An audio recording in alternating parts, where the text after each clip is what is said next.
E aí, pessoal, tudo bem?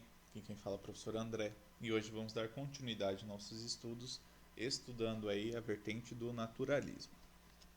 Bom, primeiramente devemos compreender de onde surgiu esse naturalismo dentro do contexto europeu. O nome que podemos dar destaque aí é de Émile Zola, que além das teorias científicas que nós estudamos lá no realismo, ele também foi influenciado por um outro autor contemporâneo, que é Honoré de Balzac. E qual que foi o intuito do Émile Zola dentro do naturalismo? Ele tenta transpor a análise científica baseada naquelas teorias para a sua ficção literária. Os romances que podemos destacar desse autor são Nana, que retrata uma prostituição de luxo, e Germinal, que retrata as condições que os mineiros, ou seja, aqueles que trabalhavam nas minas de carvões, eles sofriam dentro do contexto francês, tá? Para vocês terem uma ideia, para escrever Germinal, o próprio autor trabalhou durante alguns meses nas minas de carvão, que é para ele ficar próximo a esse objeto de estudo. Além de pegar pesado no trabalho, ele acompanhou de perto a rotina desses mineradores, além de denunciar as condições precárias e as greves que os mineiros organizavam. Bom, aqui nós temos as capas desses romances e assim o autor que as produziu, né? Nós temos aí o Nana, de Germinal, e o Émile Zola. Agora, dentro do âmbito da arte, que nós podemos destacar, pessoal? Nós podemos destacar essa pintura produzida pelo Honoré Delmer, que é chamada de O Vagão de Terceira Classe, que foi pintada lá em 1864, que denunciava essa classe social mais marginalizada, né? Sai daquele status social presente da burguesia e denuncia aquela base maior dessa classe social marginalizada. Nós podemos ver aqui que é um vagão lotado, né? Se fosse um vagão da primeira classe, ele estaria vazio, seria mais requintado, teria garçons servindo e por aí vai. E aqui nós observamos, né, um vagão com crianças e mulheres e o outro lotado de homens. Bom, além dessa pintura, nós podemos destacar outra pintura que é chamada Os Bêbados, que retrata essa classe social também que jamais pensaria que fosse retratada dentro de uma produção artística, né? Que nós temos aqui uma, duas, três, quatro, cinco, seis pessoas, né, bebendo, mostrando que a condição de que o vício do alcoolismo leva dentro dessa vida, entre aspas, miserável que os portugueses levavam. Bom, agora pensando no contexto nacional, né, no Brasil, nós podemos encarar o naturalismo como uma ramificação do realismo, uma vertente próxima ao realismo, mas com algumas diferenças. Qual que era o contexto social que surgiu o naturalismo aqui no Brasil?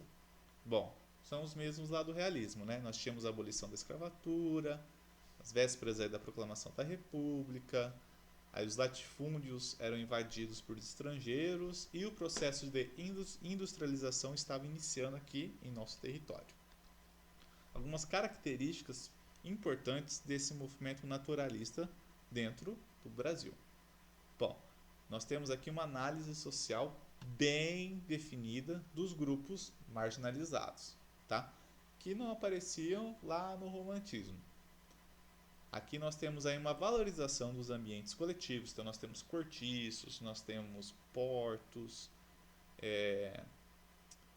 bordéis, tudo que há habitações e aglomeração, tá? Dentro desses grupos marginalizados.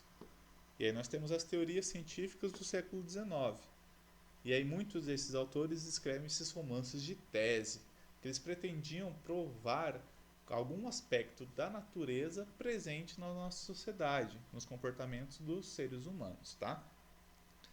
E aí no caso dos escritores do naturalismo, a principal tese é que era? Era o determinismo, ou seja, era provar que os seres humanos são influenciados pelo meio, pelo momento e que vivem e pela sua raça.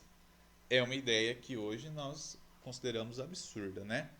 Mas lá no século XIX era algo que se debatia constante. Então, assim, muitos romances eles priorizam o que é um instinto e primitivo no ser humano, tá? Que aí entra em detrimento com a razão. Então nós temos aí uma ênfase na agressividade e no erotismo, certo? Bom, nós também temos alguns narradores que eles são objetivos e oniscientes, que eles assistem às cenas e como se tivessem uma espécie de cientistas, eles começam a dissecar seus personagens com o intuito de confirmar a sua tese, que aquele meio influencia suas personagens. Também que outras características para o leitor contemporâneo não são incomuns, que na época do naturalismo causaram uma reação negativa perante a crítica literária.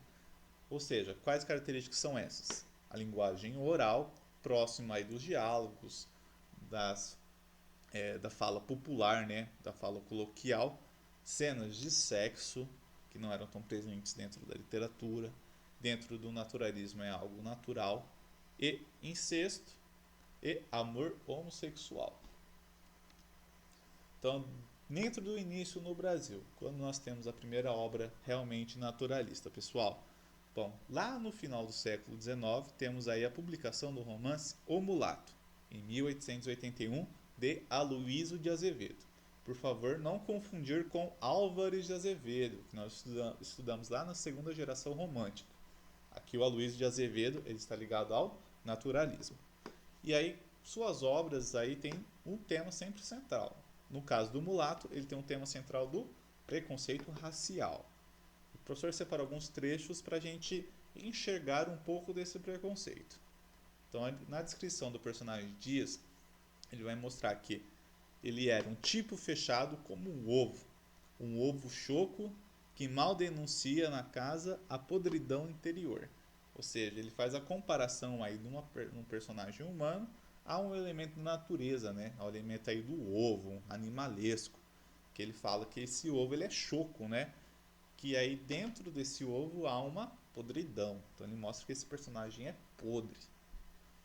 Então, ainda nesse personagem, nós podemos relacionado ao aspecto físico agora.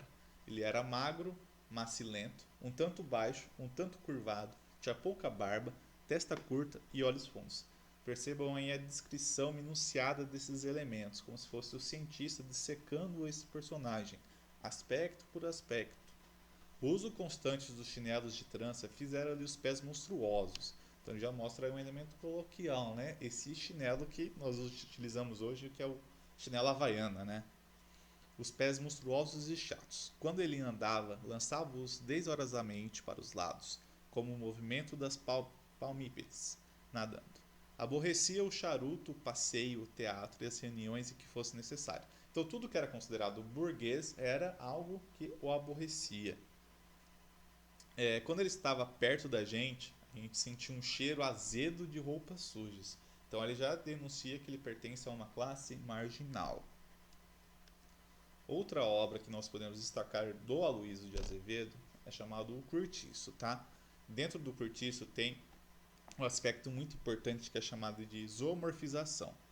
O que seria? É transformar as personagens com aspectos animais. Essa transformação, né, do ser humano com os comportamentos animalescos, tá? E o professor separou alguns trechos que gostaria de trabalhar com vocês. Então, aqui ele dá a descrição do Firmo, que era o amante da Rita Baiana, que era uma prostituta dentro daquele cortiço. Então, o Firmo era um mulato patchola, delgado de corpo e ágil como um cabrito. Então, aí já tem uma comparação ali, né?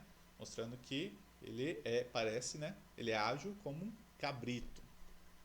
Capadócio de marca, pernóstico, só de maçadas, e todo ele se quebrando nos seus movimentos de capoeira. Então ele mostra aí que ele tem esse laço voltado lá da cultura africana, né? Por ter esse movimento da capoeira. Além desse trechinho, eu separei um outro. Ele voltou para a rapariga o seu olhar de animal prostrado, e por única resposta, passou-lhe o braço esquerdo na cintura e procurou com a mão direita segurar a dela. Então aqui a gente já tem uma cena de aproximação, né? Algo animalesco. Queria, com isso, traduzir o seu reconhecimento e a mulata assim o atendeu, tanto que consentiu. Mal, porém, a sua carne lhe tocou na carne, um desejo ardente apossou-se dele, uma vontade desensofrida de senhorar-se no mesmo instante daquela mulher e possuí-la inteira, devorá-la num só hausto de luxúria, trincá-la como um caju. Então a gente percebe aí que esse ato carnal, sexual, ele é ligado ao ato animalesco, né? Que seria aí no ato de procriação, né? De reprodução.